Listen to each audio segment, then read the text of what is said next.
All right, hello everyone. Let me make an announcement over on my original channel, which is my largest channel, and then we will get started over here.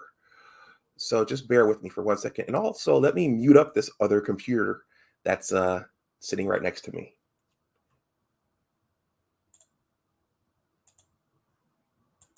I guess technically it is still lunchtime. So just give me 1 second here.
All right, that's been shared on the original Big Discussions 76 channel. Let me go over there now so I can look at the likes and shares in real time.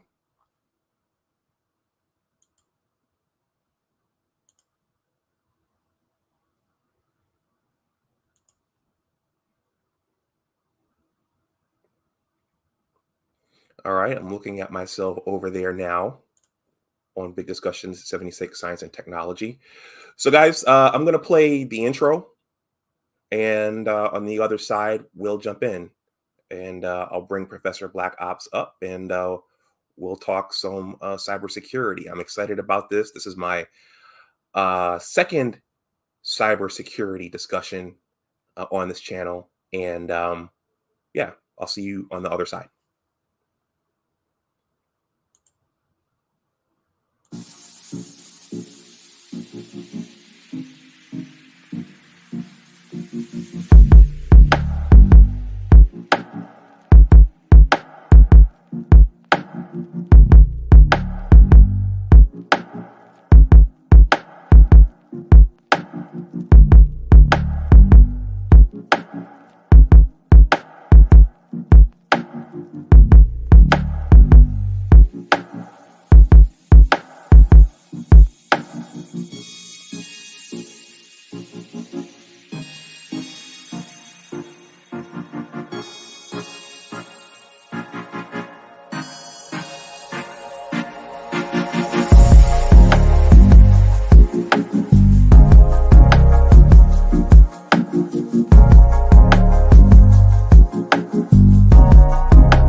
All right. Hello, everyone. Welcome back to my channel. My name is Dr. Anwar Youssef Dunbar, and this is Big Discussions 76 Science and Technology. First of all, please like the stream, please share it, and please subscribe to my channel.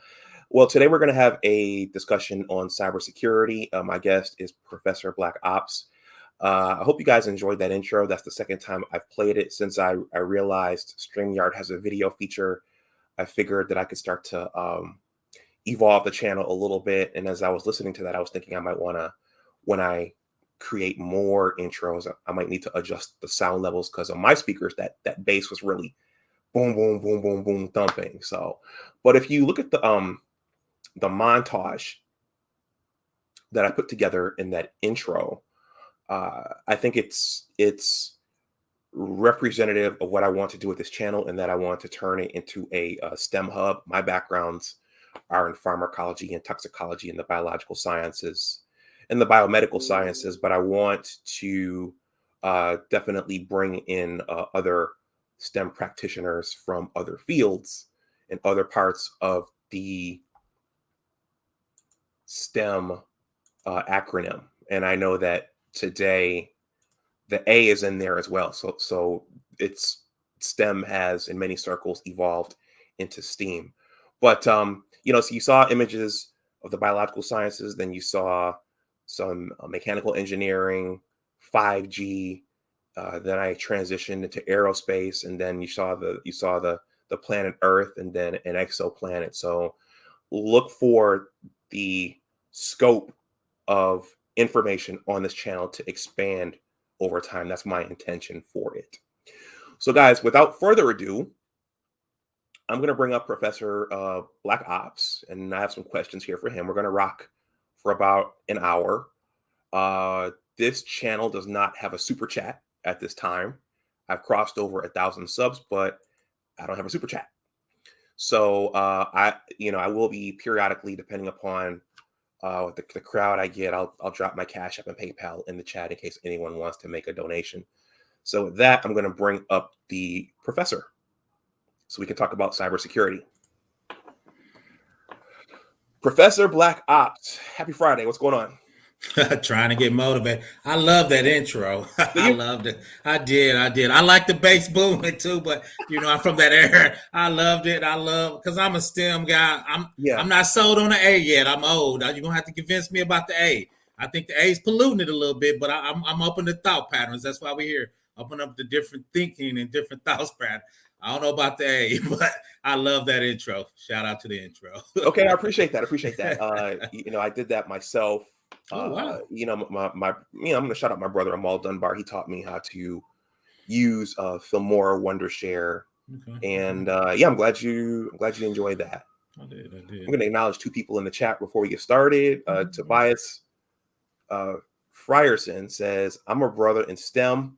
I would love to see more of us in technology, but many choose not to join this party." I think he meant this party or this thin party. I'm not sure what that I'm going thin parties now. A lot of us in there, but I'm guessing too, Doc. I'm guessing. Okay.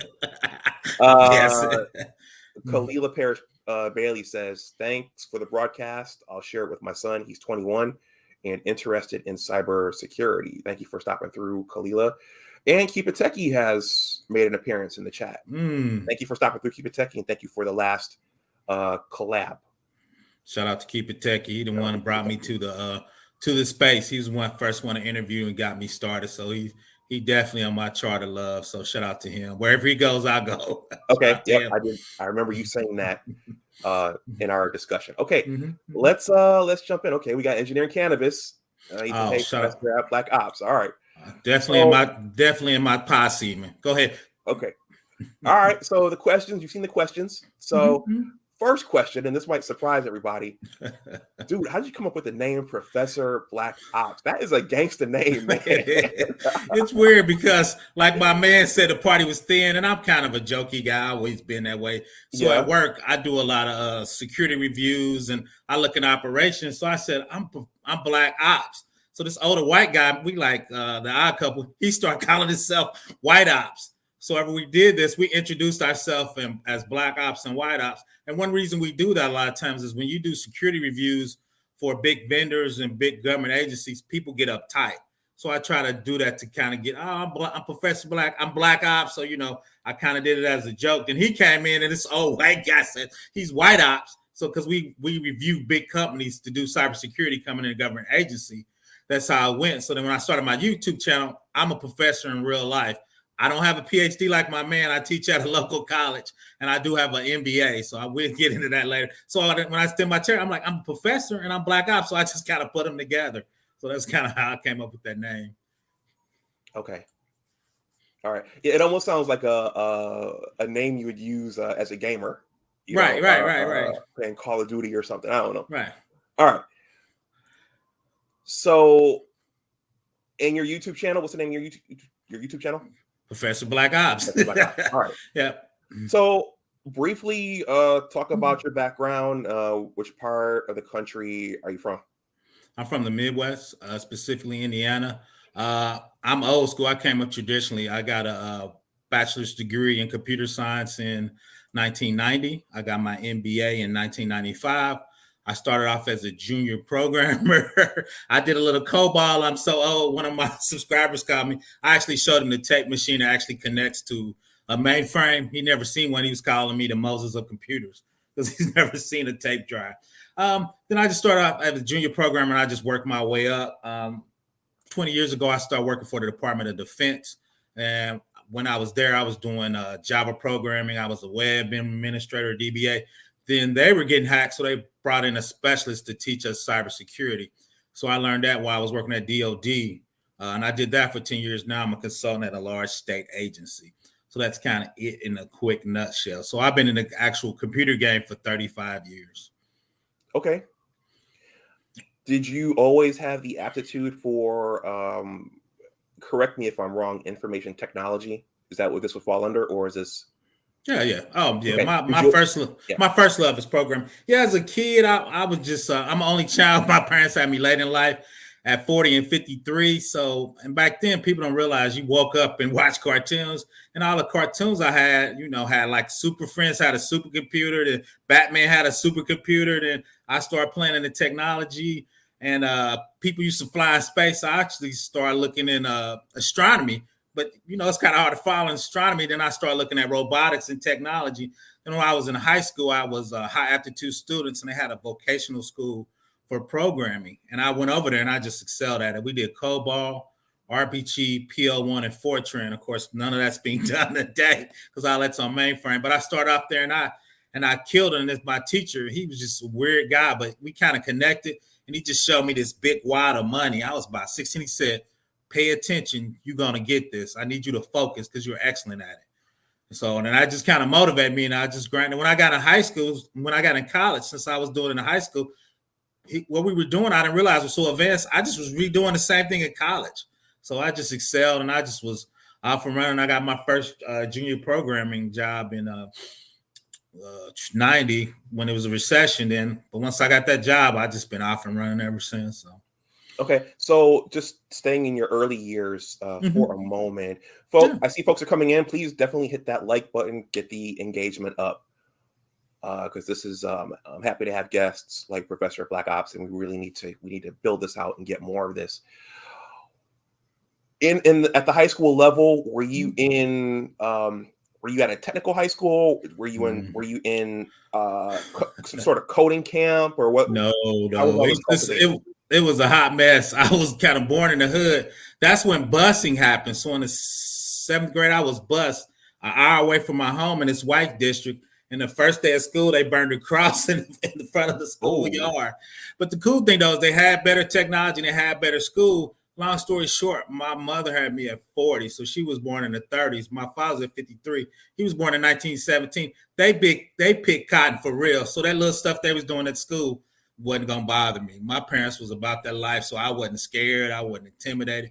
But no, so I went there, and I found some friends, and they had great curriculum. So I just excelled in the curriculum.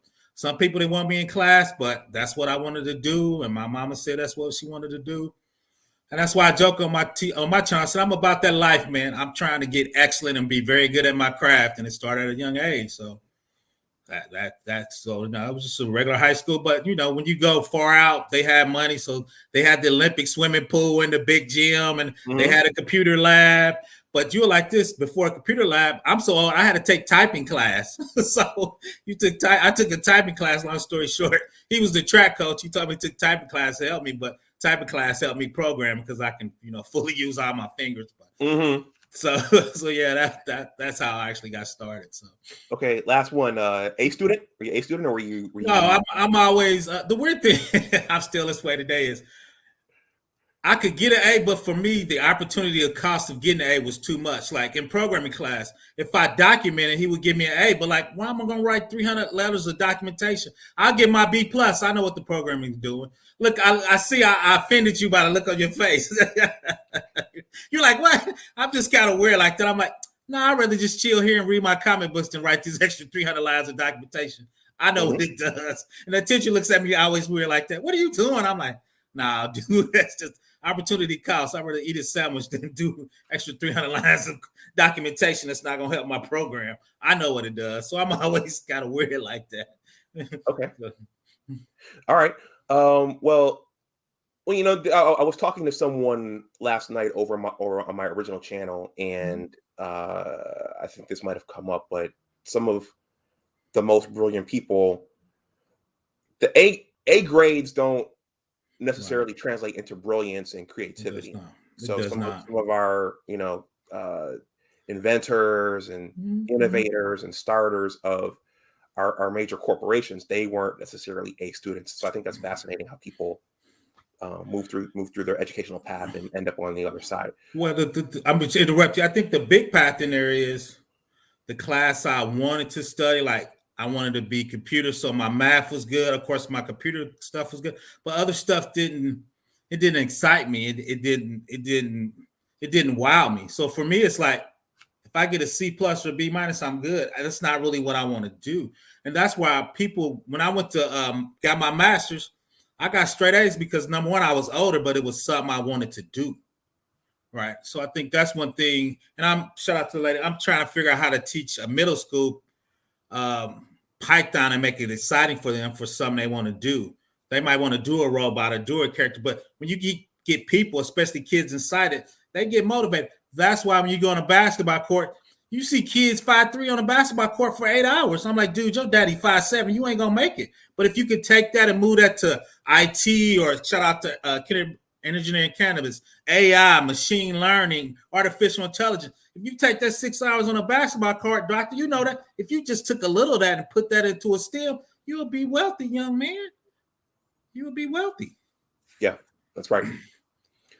Hence the importance of us getting these messages out and us being visible. So everyone, please share in your network. So let's move on. So talk about your training. What's your actual training in? Do you have the same skill sets as Keep It Techie, or are you in a totally different? Well, the weird thing is IT builds on each other. So as a junior programmer, I got some skills and I became a senior. Then I started doing databases. Then I started doing Linux. Then I started doing cybersecurity. But each one of those skills stack on each other. So I'm good at cybersecurity because I did a programming, so I know what I need to look at in programming.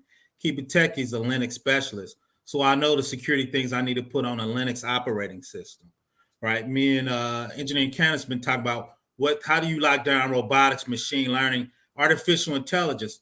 Some of these algorithms are hurting people of color because they reinforcing the same stereotypes they were supposed to break. But the AI is just reinforcing them. Like red lighting. If you in a red line district and the AI says you in red lining, and just because you're in redlining, you can't get a good job because you like me, doctor. Some industry's gonna do a background check on you. But if your mama put the pills in your name when you were a teenager, your credit's gonna be messed up, right? So the AI is gonna reinforce that because you in that area, your mom messed you up. Oh, so it keep the artificial intelligence can reinforce bad algorithms. So we got to check on that from a computer security perspective, right? Okay. Right. So since I've been in the game for 35 years, I've done the majority of jobs, everything except what engineering cannabis, and I'm trying to get into that now. Artificial intelligence, machine learning, and robotics, because I'm trying to get some of that Metaverse money. Mark Zuckerberg's open up to everybody. So okay, yeah, I've heard about that, but Mhm. I've got so many projects going on, and I haven't been able Facts. to keep up on everything. Oh, fine. I'm trying to Whew. squeeze them in myself. Only 24 hours in a day. You know what Man, I you got to mean? make them So work. okay, so let's go back. So your training is in Information technology. information technology, My, and just in a nutshell, because me and Keep It Techie were talking Mhm. about this, and I'm learning as I'm going along Yeah. with you guys because I'm in the biomedical sciences. Facts. Information technology is learning different languages, Yeah. coding. Coding. It's like being a doctor. Though. You can code. You can be a DBA and just do database stuff. Get the database ready so the coders can write into it. Infrastructure. You can go in the cloud and get the cloud ready for them to spin up the database. So it's different segments in information technology, and you can specialize in each one of them, and they might not cross over. Like you can be a programmer, DBA, getting a database ready. I put infrastructure, keep it techy, spinning up the Linux system, make sure it's secure to put the database in. Then it's networking now. Everybody's got a network like the whole internet. So networking is a domain. There's a lot of technical domains that you can specialize in information technology. It's just not one domain. Okay, so it's an overarching discipline Yeah, with many yeah. disciplines So, yeah, within. underneath. Right. Okay, so just briefly, for the layperson, some of your Yeah. some of your core, like for example, at the college level, some of your core courses, Since I computer was science. Yeah, computer science, most of that deals was going to be programming and like keep it techy. A lot of times you talk about what operating system you want to be in, Linux or Windows. So you do a little bit about that. But computer science mostly teaches you the fundamental of programming. And I'm old enough though, where they teach you actually how to write an operating system, actually how to write a compiler. They don't even do that stuff anymore. My first program is similar. You were like this, Doc. I took a 9600 baud modem to connect to another 9600 baud modem that actually went through your telephone system that had the rotary dial. I used to tell people, don't pick up the phone because I'm working, right? You remember that. So those are the first programs I wrote. I tell people I'm pre-beeper. I've been in this Wow. for a long time. So I wrote up programs that would dial the actual rotary phone and connect. So two computers to connect to talk. That's before the internet and cable and always on. I'm before that life. So. Professor Black Ops, hold on for a second, all right? Yeah, no problem. Shout out. Let me send a shout out to the top while the doctor's working. Keep it up. You back? Oh. You think you on mute still, Doc? You on mute?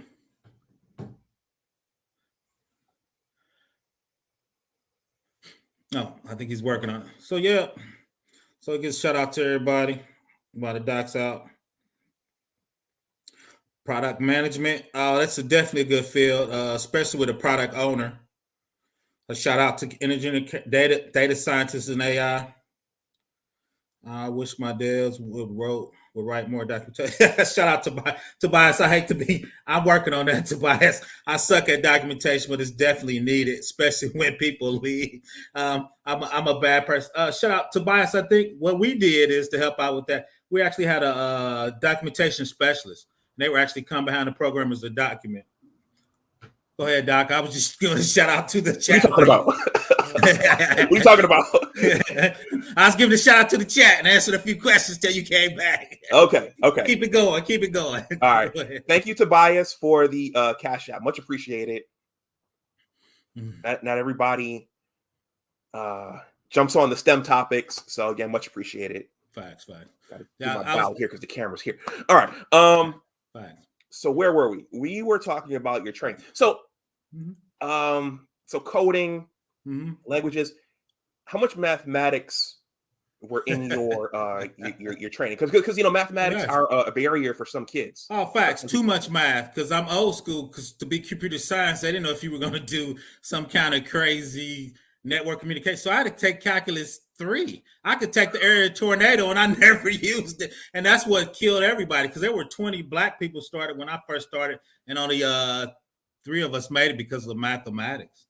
And the only thing I've done in mathematics is kind of at that level is actuarial science. And but most of the time I tell people I work with actuaries, but they give me the formula. They're not gonna let me do. They're not gonna let the programmer. They're gonna give me the formula for what they want me to calculate, right? So for the layperson, actuary, what does that mean?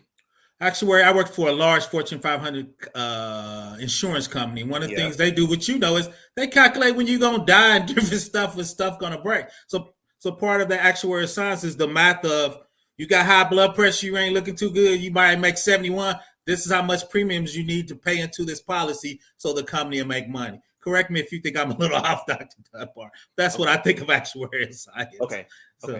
So it's like it's what your end user, it's your customer. In this instance, it sounds like an insurance. Yeah, it was an insurance company. So they calculate if you spoke, how much you need to pay on premium so they can make their money. So they're going to take your premiums, invest in them. They're going to calculate when you die, and that death premium is how much the company going to make. So they got to figure out that from actuarial formula. So they take a lot of different statistics. Actuaries, I think it's a 10 test thing over 10 years for you to become an official actuary. I mean, it's crazy hard. Okay. So we're gonna stay just in the training just a few more minutes. No, I'm good. So is your because I want to spread awareness of the career, not just the career, but the training as well. So your career. So you said you have a bachelor's and a master's. Yeah. And your bachelor's is computer science. Computer science. And I have an MBA because I wanted to run a computer department when I got older. Okay. So that's why I got a master's, because you got to deal with budgets and peoples and future value of money if you're dealing with a startup and all kind of things. So I wanted that training too, because at first I wanted to be a quant in the financial industry, which does financial calculations in the computers at lightning speed to make nickels on investments at a high level. So okay. So you went ahead and got some business training as well. Yeah, because I want to be a domain knowledge expert. Okay. That's awesome. Let's see. I'm going to highlight this comment from Engineering Cannabis. He says, actuaries build mathematical models and predictive models for insurance. Facts. Okay. All right. So that's your training. Mm-hmm. How did you choose the field of cybersecurity? Once again, when I was at DOD, they brought people in to just teach us cybersecurity. So I was a web admin and an application manager of about 400 virtual machines. Like Kibiteki said, Linux, and they were like, China's trying to hack us in Russia. So we need to show you how to lock this down to be DOD certified. It's called FISMA. It's a DOD agency that handles DOD computers. So they came out and trained us how to lock down those machines so we couldn't get hacked. Okay. So you got the training at the DOD. Mm-hmm, mm-hmm. Okay, that's how you got into the field. Okay, so the other countries, you saw the questions. We're going to get into I did. A little bit later. We could jump there if you want to do it. We could go no. For understanding, because for frame of reference, my knowledge of cybersecurity is my discussion with Gabe A. Facts. He's an excellent guy. Okay, so can you talk about I didn't go back and rewatch the interview with Gabe. That was a year ago. But did you delete it? I was trying to find it. I couldn't find it. But go ahead. It's way in the back. Okay. I think it's got to still be up. You know, my channel got taken down and it got reinstated, fortunately. Okay. And I think it's got to still be there because there was nothing bad about what we were talking about. But I understood from his interview with me that he's a bit of a consultant for companies, and giving them recommendations on how to protect their operations. For example, I remember him using the example of a nuclear power plant. That's his undergraduate. I think he's a nuclear engineer, if I remember. Okay. Well, but go ahead. We'll talk about the differences between your realm of cybersecurity versus his. Okay. The realm is the same. If I remember, and like I said, I've only talked to Gabe A a couple times. Gabe A is red team offensive attacks. So Gabe A's thing is he's going to attack you, figure out how to hack you, then tell you how to close those holes. So there's probably 6 color teams, but the 3 main ones is red team. I'm going to get into your organization and hack you and you steal your information.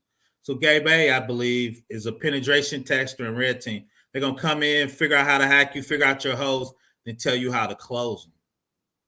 Right. I believe that's Gabe A's background for me having a conversation with him. Like I said, I haven't talked to him, but like I'm blue team, meaning I'm defense. So I come into a government agency. They say, like we talked about, I'm FDA, I'm HIPAA, I'm FERPA, I'm education. I look up their compliance checks. I harden the machines to match that compliance checks. Because a lot of times those people are getting federal money or government money. So a government agency is going to come in and do an audit of them or scan them. So I secure them on blue team, right? And I lock those down. So how the blue team and the red team works together is I lock it down and I say it's good. Gabe A is going to try to break in and see if he can get in my hardening skills to see if it'll work. And anything he finds hardening, for me, is called a finding. Then that finding, I got to figure out how to fix, right? So we're on the opposite side, but we work together, right? So I'm a harden it. Say you pass the compliance, then he's going to try to do an offensive attack to figure out if he can do a penetration test or red team and break in and steal the information, right?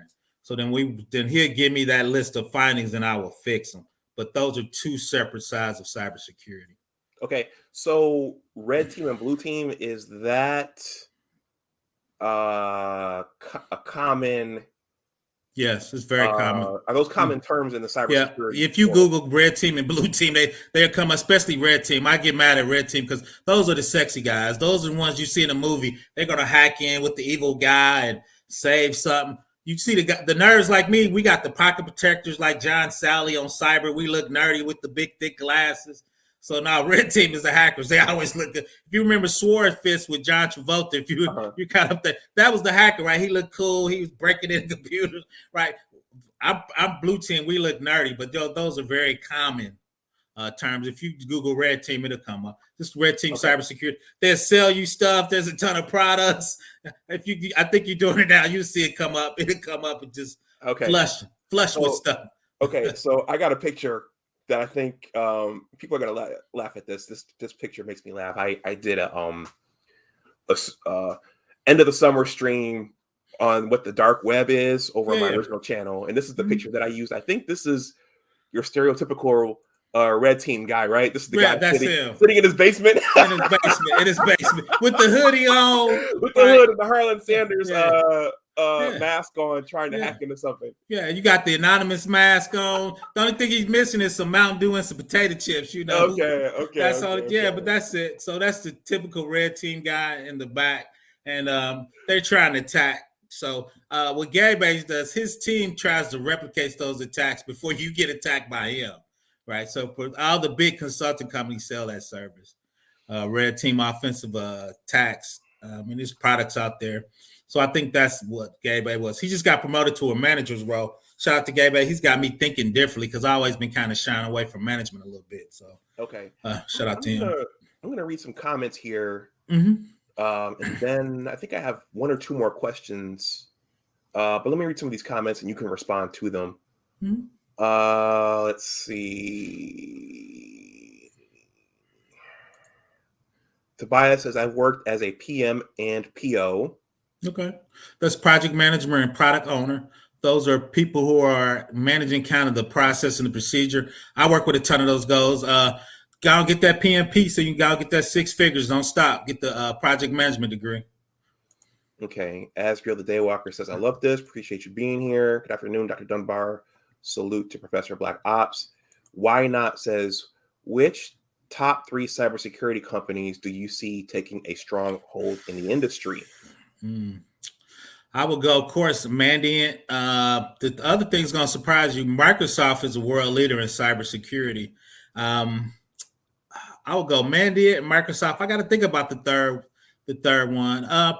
Archer, if you into compliance. FireEye, if you into virus protection. Those are different domains. So those probably would be the top 4 for different reasons for me. Okay. Asriel the Daywalker says, I'm in accounting, cannabis, and I was interested in doing actuarial science in about 5 years. Make sure your math's strong.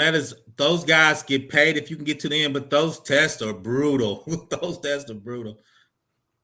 Engineering Cannabis says, Israel the Daywalker, go for it. Lots of exams. I'd rather be data science, no exams, and more money, but actuary, you can do it. Like I would put them together. I would be an actuarial data scientist, so I would put them together. But shout out to Engineering Cannabis. And that's the guy you need to bring on when you start doing the machine learning and all that good stuff, Doc. Okay, Engineering Cannabis. Let me show this. There are numerous ways to get in contact with me, and certainly the machine learning that's big right now. So guys, that's my email address right there in the second row. I know it's a mouthful. BigDiscuss76@bigwordsarepowerful.com. That's also my Twitter handle there at the bottom, and my Instagram as well. So Engineering Cannabis, you sound like the go-to guy for machine learning, so let's do it sometime soon. Machine learning, artificial intelligence, that's and the AI. Guy. Okay. Azriel the Daywalker says, here's the thing though, Cannabis, I was looking at doing data engineering on the side. Overall, I just want to work remotely. Shout out to remote work. And he says, Black Ops, will you be at the conference in December? I think he's talking about the Manosphere conference. I didn't know there was a conference in December. In Atlanta. They're doing it. Atlanta. Ooh, I need to follow up. I might. I need to get out of my house. I'm an old curmudgeon. I could get a ticket to Atlanta. I am not scheduled on the conference yet. I'm just gonna put that out. Okay. Yeah, I think Theo Waff is working with Obsidian and those guys. Okay. I'm gonna read one more. Let's see. Two more. Why Not says, is there a particular chip company that's used more often than others? For example, NVIDIA and AMD. I'm not familiar with the chip game, to be honest. So I usually do Intel, but that's not the artificial intelligence chip. The only chips I really was concerned with was Apple making their own chips and Tesla were making their own chips. So I've been really getting into autonomous driving as the next big deal because I use a lot of artificial intelligence and machine learning to get track. So those companies creating their own chips for me were super interesting for the speed and the level of complexity they're trying to do with autonomous driving. Okay. Let's see, a few more. Azriel the Daywalker says, it's crazy how many Black men are in tech. If it wasn't for YouTube, I would have never known. I think that's incorrect. It's very few Black men in tech. The thing YouTube does is it gets us concentrated so we can go back, talk, help each other and build each other out. Real quick, when I was in trouble in my first internship, I was telling my people there was no Google. I had actually pulled manuals off a shelf and lay on my stomach because you couldn't Google your way out of it. I didn't have anybody to call. I'm just over there with the IBM mainframe manuals trying to read them and struggling. So this is the place to be. The docs here, I'm here in engineering, but cannabis, you can get a lot of help in the manosphere and YouTube when you get stuck nowadays. So there's no excuses not to try to get into the game. Okay. Azriel also says Theo Waff is doing an orientation on cloud computing on AWS, etc. Yeah, these are great resources. I'm actually doing more security reviews in AWS, so I'm hoping to add a little value to that because I think he's setting up the base infrastructure and stuff. And once again, I work in federal compliance for people trying to get FERPA, HIP, or trying to get government money. So there's certain security checks you got to do inside that environment to make that happen. Okay. So in summary, so Gabe A would be part of the red team, you'd be part of the blue team. So he's trying to infiltrate and you're trying to defend. Right, trying to defend. And we work hand in hand. And I'm actually putting out a challenge to him and Alpha Cyber, and Kenny Conjo. Those are the other guys in the red team. So I'm gonna set up some in AWS and I'm gonna throw down a challenge for them to come and get me. So I would get it up. Because two is when you educate, you do red team, then you do blue team separate, and they never talk. So in real world, if I'm good at protecting, then I should be able to block the red team, right? We shouldn't be running little labs. We should have this team sets it up and this team really attacks it, right? So then that way I can get young kids to come in and work with a red team, and I'm on blue team, and we can actually watch them attack, look in the logs and see if they're successful, look in the logs to see what happened, trying to see, and I can see what he's doing. If I see the logs quick enough, I might change my setup to block him, right? That's called real-time defense, right? And two is there's a lot of artificial intelligence inside AWS that's what they're doing behind the scenes for AWS when you spend that money. So that's one other thing I'm gonna talk about, probably collab with Engineering Cannabis. Shout out to him because he's always challenging me. We need the machine learning. I'm like, I hear you engineering. I'm gonna get to it. Like Doc said, it's only 25 hours and 24 hours a day. I'm adding an extra hour. But so yeah, some stuff in real life. Go ahead, Doc. Okay. So before we move to the last question, because I want to ask you about foreign countries hacking the United States and elections and servers and all kinds of things. But YouTube, please don't take this down. We're just talking science. Educational purposes. Yeah, educational purposes. They're policing all kinds of things. Facts. Can you? I want to kind of push the audience a little bit. Of course, the guys in the chat right now, they probably know this stuff called turkey. But can you just talk the language a little bit? What kinds of things would give us a simple example of what the red team might do to infiltrate a company or a server? Would they put a would they use some kind of malware? Would they go phishing? What would they do? All of that. So let's start with something real quick. I don't need to get to your server. I can just do a denial of service attack where I take 1,000 servers around the world and just send 1 million packets to your server. You can't handle that much traffic. You cannot operate. It's called availability. I didn't hack you, but you can't do business. So it's called denial of service attack, DDoS. So hackers take thousands of servers around the world because people don't care about security. Dr. Dunbar, you got your new compound you about to market. I'm just gonna send 1,000 packets, so now your whole company can't operate because there's just too much information. That's called a denial of service attack. So It's like, so a lot of people get attacked at Christmas because a lot of companies make 80% of their money during Christmas. So if I shut down your web server, you're gonna pay me ransomware of $100,000 to stop that. I didn't even hack your box. I just sent a whole bunch of data to your web server. Okay. Right. As you were saying that, I was thinking of two incidents because I'm a blogger. I have 2 blogging platforms. Okay, shout out. The first one, I think in year 3, I just posted a Blockbuster interview, and I woke up on a Saturday morning and my blog was redirecting. Yeah. To someplace in Europe. Facts. Yeah. I was like, what the hell is going on here? Right. And GoDaddy said, well, some malware has gotten into your platform and it's redirecting to the UK, some website in the UK. And it took them about 2 weeks to flush whatever that is out. And I was thinking, man, I'm going to have to restart this from scratch. Facts. I'm going to lose all the data. And I'm going to, so I've experienced a redirecting virus or whatever that was. And then earlier this summer, the Microsoft Outlook that I use for my business and my blog traffic, that got hacked. So I could get emails coming in, but I couldn't respond to my customers. So I had to set up a Gmail, which the functionality wasn't the same. So my business got compromised for a little while. So it took them a good month to 2 months to flush that out. Which is crazy. Yeah. which is crazy. Yeah. But yeah, so you've seen it, and at the next level, and then you start talking about countries. You just seen it. You saw it with SolarWind and Kaseya's. Kaseya shut down the whole East Coast. People were putting gas in trash bags. It's like, did you see that one where they were shut down the gas on the East Coast? It's like, so you could shut down the whole United States just by shutting off the pipeline for Kaseya's. And people didn't realize they paid them $5 million in Bitcoin behind the scene because, like you said, they took phishing, they took malware, and they started encrypting all their servers. And without the key, they took over their servers. Okay.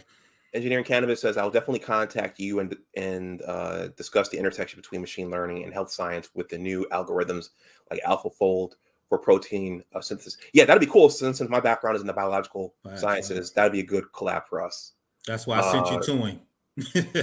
Azrael the Daywalker says, question, do you think it's possible to do IT and accounting as dual careers as we move more and more to remote work? Yes. Because most accounting you're gonna do in computer systems. So all that's So yeah, you can definitely do that. Because IT, once again, you good at IT, the accounting part will be your domain specialty. And there's so many accounting big packages out there that you got to figure out, ARAP. I should I try to write a general ledger for the armed forces before. So I'm quite familiar with the accounting, except government accounting is not like commercial accounting. I was surprised. I thought a lot of stuff the government was doing was illegal. I'm like, the NBA said you can't do that. They go, we report to government. We don't report to GAP. I was like, I heard you. Salute. But I'm building an automated system that continues to find loophole network.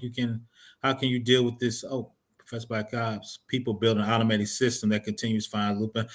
We got to be on the other side doing that. As they finding the holes, our AI needs to be patching that, right? So now, once again, we're at an AI artificial intelligence race, right? Their artificial intelligence, which are vulnerability scanners, are trying to find and take advantage of those. I need to be using the scanner they have, identifying those vulnerabilities, and my AI needs to be fixing those holes, right? So now it's who's, like we talked about in the Army right now, whose artificial intelligence is the smartest, right? Because now people don't realize countries are doing cyber war against each other all the time right now, right? So it's our nerds against their nerds, right? But the question is, and even Obama, Biden, and Trump said that is, there is a line when you cross in cyber where we're going to actually send missiles to come and get you. Right, so there is a line where your nerds is gonna be better than our nerds, but we're gonna actually shoot a missile at you, right? Okay, so Professor Black Ops. So let's see, we got about 15 minutes left. Okay, and if we go a little bit over, that's fine. I took the day off, so how long you want to go? I'm open. Okay. I done had my little lunch. I'm here for you. Whatever you want to do. Okay, guys. okay. I'm here for you. I'm technically, as they say at the bar, I'm double fisting right now. I won't say more than that. But talk about this hacking from country to country, because in the last 2 election cycles, there was talk of Russia hacking our elections, and I think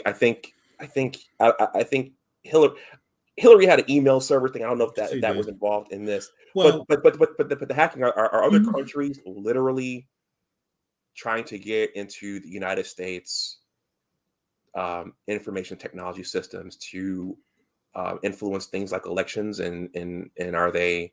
What do you think about that? Yeah, so let's back up even one notch. Is Facebook and social media. Foreign countries actually have users that's been out there for 10 years. They try to get you excited in certain groups to get you to vote a certain way. And if you Google Facebook, they're struggling with it, and they know it's out there. Russia's out there. So if you want a Republican and they want you to vote Republican because they're going to do more business with Russia, right? They're going to do stuff to your account to try to sway you, right? So if you're a Law and Order guy, you'll see more Law and Order stuff.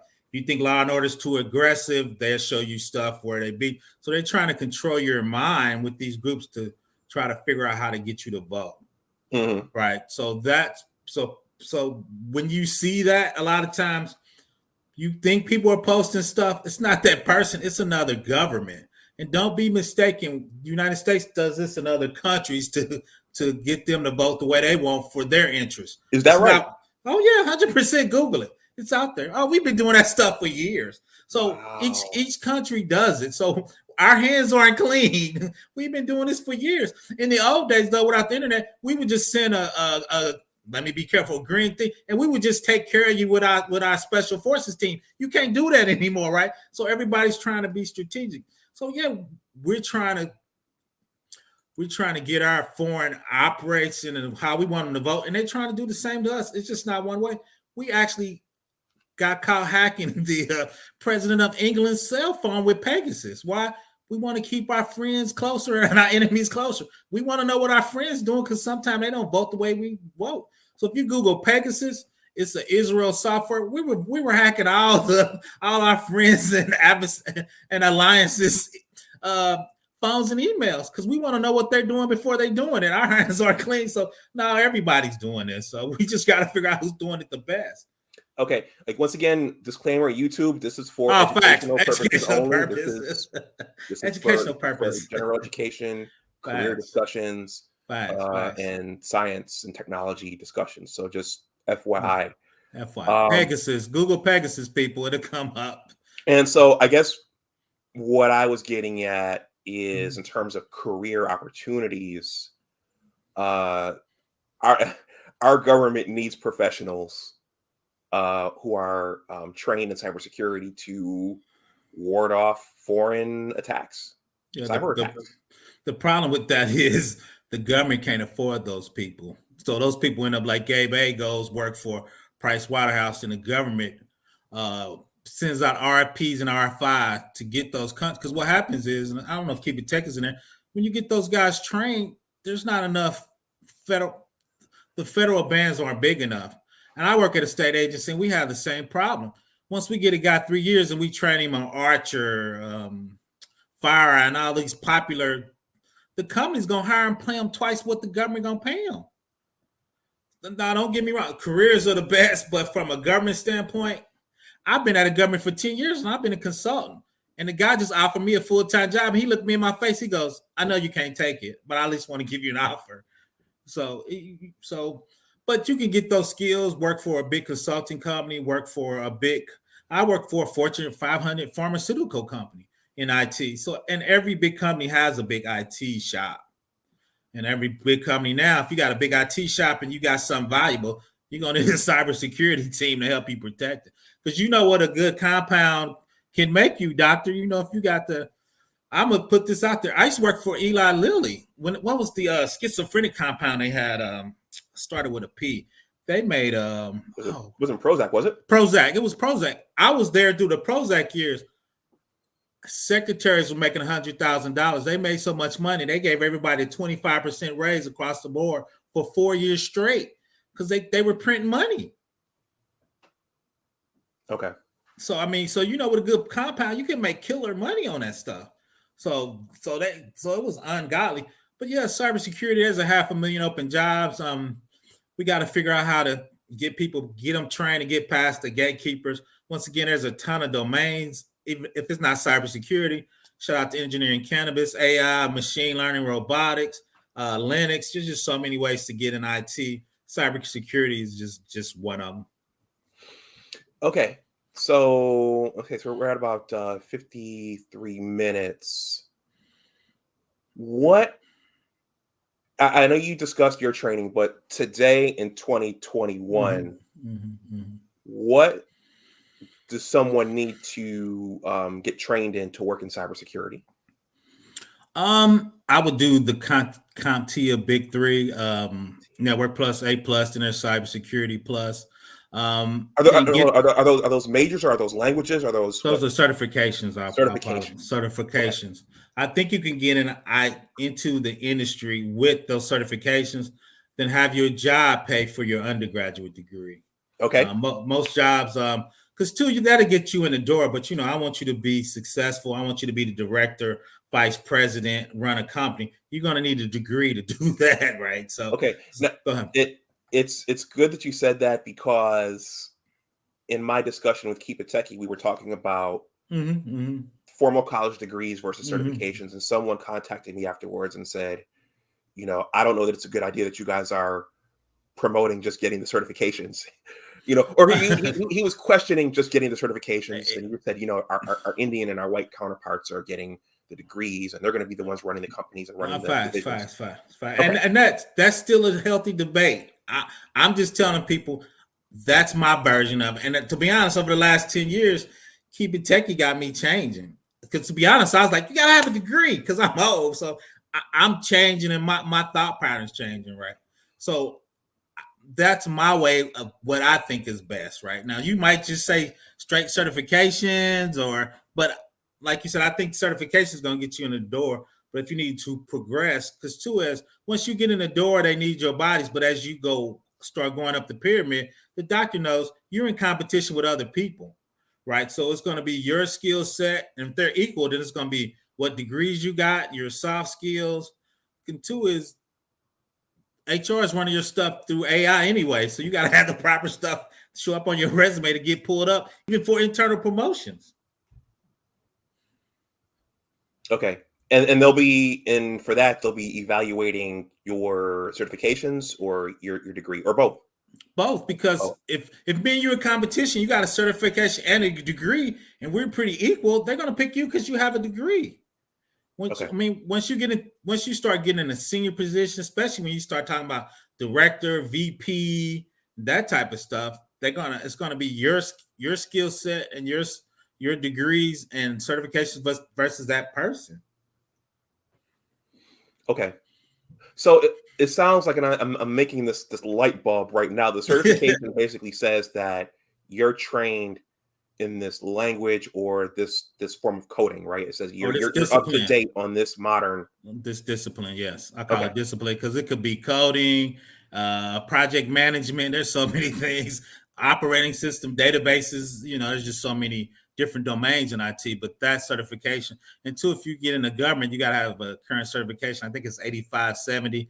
It says you got to have a certification in the domain you're working in. Okay.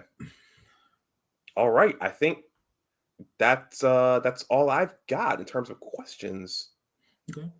I will if some of you guys in the chat want to come up, I'll let this go an extra 10, maybe 15 minutes. If you're okay with that. I'm great with that. All I'm right. If great with anyone that. wants to come up and say something, Um, I'll let it go just a little bit longer. I want to chime in while we let it go a little Go longer. for Is it. the top of the pyramid from cybersecurity too is now when your company's doing facial recognition, us as a country needs to vote on that. Are you okay with facial recognition? The police using it. People don't realize Ring doorbell. If you get the discount on there, your neighbor's Ring doorbell when you walk in front of it, the pictures goes to the sheriff, right? So now your face is down at the sheriff because your neighbor got the discount for Ring doorbell. Are we cool with that in society? Right? So we got to start talking about artificial intelligence, making decisions, facial recognition, all these technologies, and how does it play, and how does it help or hurt certain communities? Right. So I think those are some of the biggest thought partners on that. Okay. So for the people who are not in the know, like me, Okay. what exactly is this, to your knowledge, what exactly is this metaverse that is this what Facebook is creating? Yes. What exactly is this? uh, the metaverse basically is if you ever played Second Life or my son, my grandson plays Fortnite. You make an avatar, the character, and you're in this virtual reality world, right? More like the Jetsons, right? So now when we on Zoom, we could be in a virtual reality sitting around a table looking at a three-dimensional model of the compound we're trying to discuss in the metaverse, right? So the metaverse is an augmented or virtual reality we have on goggles. And really it's what you think of and how you can create anything you want in your mind into this metaverse. Right. So now my thoughts on the metaverse is it's twofold. It's going to be good and bad. I think it's a new thought pattern. I think for remote work, it's going to help people even better because I think you'll be easily more able to operate people, deal with people. Facebook has failed in cybersecurity so often. I don't know if they're the ones to to bring that to market. I looked and I was surprised in 2020, Mark Zuckerberg and Facebook made $85.6 billion with a B. He said he's spending $10 billion on a metaverse next year. I'm upset with his next statement. He's hiring 10,000 programmers in Europe. I'm like, Mark, can we get a couple people in the United States? But from a technology standpoint, it's really the internet 3.0, right? So it's going to be more feature rich. And if you look, Travis Scott just actually did a concert in Fortnite. It's kind of like Metaverse 2.5 and not 3, but he did a concert on it. It was cool. Everybody had a virtual reality. He jumped in the ocean and everybody jumped in the ocean with him. So it's just the augmented reality and virtual reality of the next step of the internet. Okay. Interesting. All right. Let's see. I think that's about it. I saw some new folks come in. Please hit the like. Those are free. Please get the engagement up. We need more support for these types of discussions. I've learned a lot in the last hour, but please hit those likes if you're going to come in. Those help out all of us. Professor Black Ops, that's all I have. Do you have any parting thoughts or comments? And your channel is called Professor Black Ops. Yep, it's called Professor Black Ops. Should I put dash cybersecurity for the people? So if you see it, it says Professor Black Ops dash cybersecurity for the people. But if you do Professor Black Ops, you will see it. I'm in the SEO in YouTube, so it'll definitely come up. I got a ton of stuff out there. Okay, I'm gonna sub as soon as we get done. Okay. Long story short is there's such good channels. Don't be scared to come into cybersecurity or technology. Go into technology, then come and see me in cybersecurity. A lot of open jobs, a lot of open spots. I work with a ton of people. You're going to have 10% of the people that are brilliant. You're going to have 20% of the people slacking. The other 70% is going to be average. You can take them out. Just work on your craft and study. There's nothing to be feared. There's no imposter syndrome.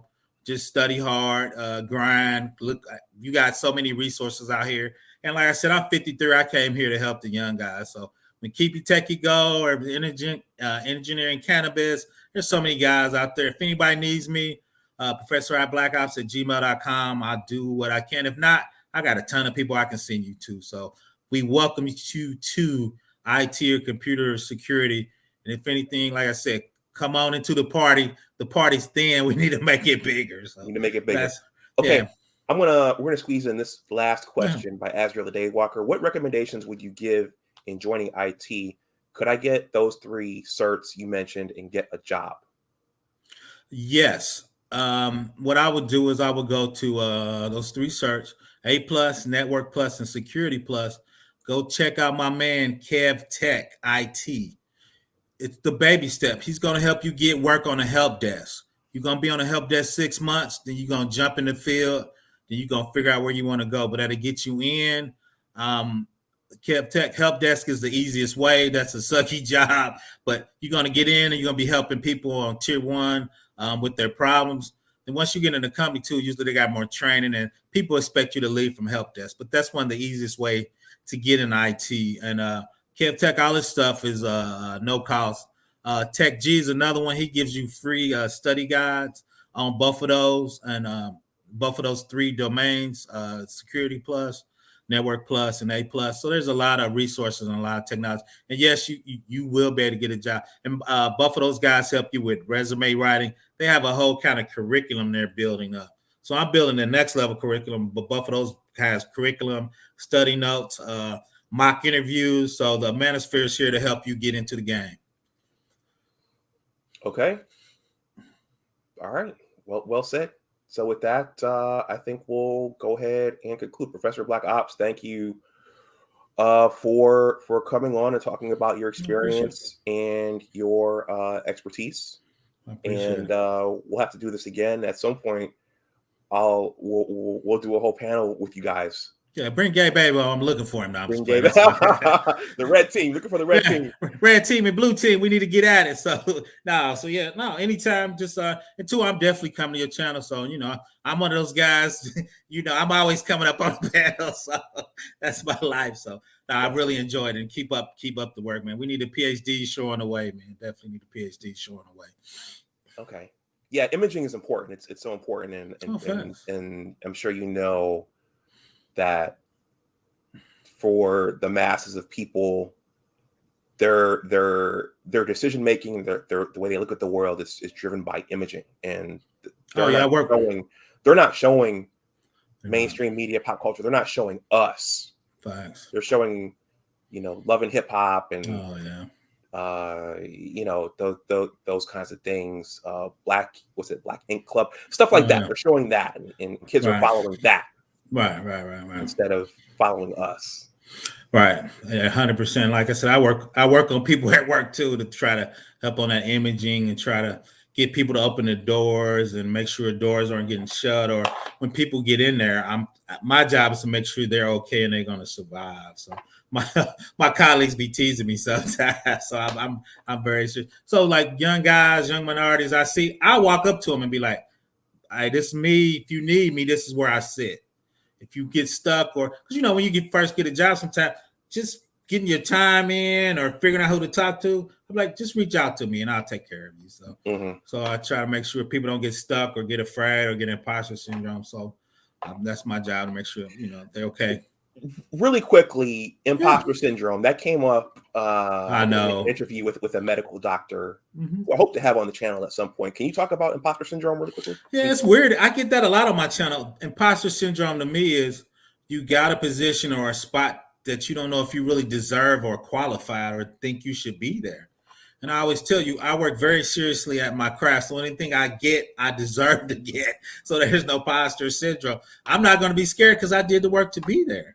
But I can understand if you're young. I'm old now, but I was that way when I was younger. So, and I've talked to guys in IT. They're like, "Oh, I don't know if I deserve it." Because when I went to DOD, I didn't have imposter syndrome, but I was nervous because I'm thinking these are the top dudes in the United States. Am I going to be smart enough? So I was studying, and I got there. I was like, man, 80% of these dudes are dumb as hell. They can't handle me. But before you go, you think it's Department of Defense, these guys, whatever. I got in there. I'm like, dude, these are just regular consultants that I've been in. So that's why I tell people, if you work on your craft, study, learn the newest techniques, get your certs, work on projects with other people. That's what I'm trying to get the Manifest Spirits to do is each person with their specialty. Can we get some projects people can help you do so they can actually see it done in real life? And that'll take care of a lot of imposter syndrome because you've done those techniques before. But that's it. To me, you're just nervous. You never been there. And two, let's be honest, sometimes I've been in IT and sometimes I'm the only one in the room because now I talk to CEOs and CIOs and CISOs. So I'm gonna be the only one in the room. So if you're not used to that, sometimes you could be that could throw you off in your confidence if if you're not used to that. Well, when there aren't a lot of you in a given field or a given office, you're kind of representing the entire race / ethnic group, and people are looking at you facts and saying, does he know what he's supposed to know? Yeah. Here because of affirmative action, and then you feel the burden to prove yourself. I mean in my division, and some of that you get from home, whenever I haven't gotten a promotion, my folks have said something to the effect of, you're being black, into that. So it's a lot. It is, but I flip it on them. I tell them though is you're 100% right. But when I walk in the room, of course people are gonna try me. People are gonna look at me, but I'm gonna embarrass you because I'm gonna really show you how smart I am. So people are begging for CISOs and those people to look at them. So when those people attack me when I walk in the room, I enjoy it because I'm going to show you I'm a bad man. I'm going to show you I'm very serious at my craft. I'm going to show you how smart I am. So don't shy away from it. Bring it because I'm going to show you. That's how you get promotions. That's how you look at it. And people go, wow, he answered all that questions. I have some of my white colleagues tell people, don't go in there and embarrass anybody today. I go, if they try me, big boss, they gonna get smashed. Because I expect you to try me now. I'm about that life, doc. So I don't shy away from it. I want you to try me because I'm gonna show you how good I am. Okay, this last one, and this is the absolute cutoff. We'll do this for you. Why not? He says, "What do you see 20 to 30 years from now in IT, considering the level of artificial intelligence and machine learning, with machines possibly fixing themselves?"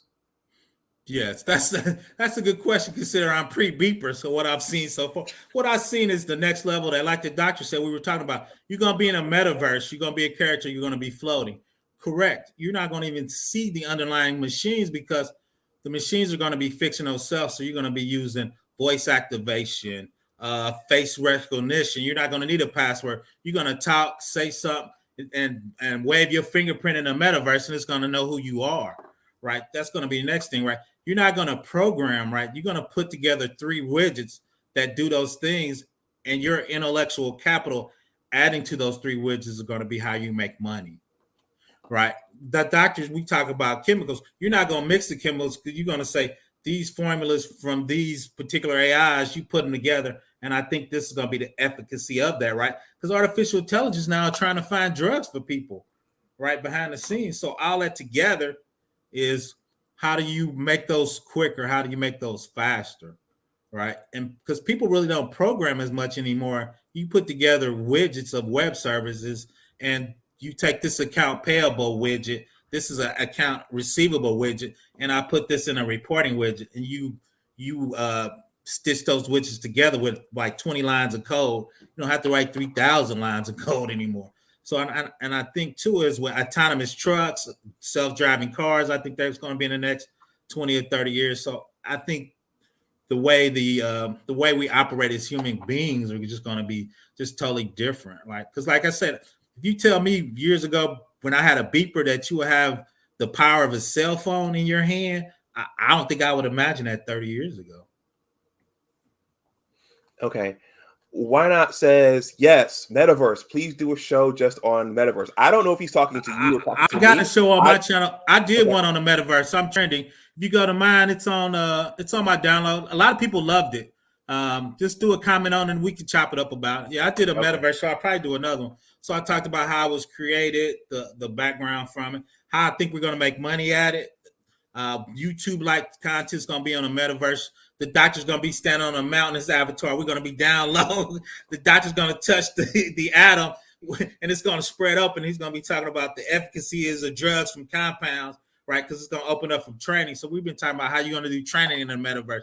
Click on a hard drive, and the hard drive opens up. Then you can see the individual platters. You can click on that platter. It'll show you the binary representation of the PhD and his doctor name of how it's actually stored on the disk drive from the raw components. So we've been thinking about training for that in the Metaverse and how to make money in the Metaverse. But check out my video. So I chopped it up a little bit about that. Okay. All right, everyone. On that note, we're gonna. Is that the no doctor? Yeah. We're gonna shut this down. Professor Black Ops, thank you for coming on and talking about your skill set and your experiences with regards to cybersecurity. Everyone, thank you who came and hung out in the chat.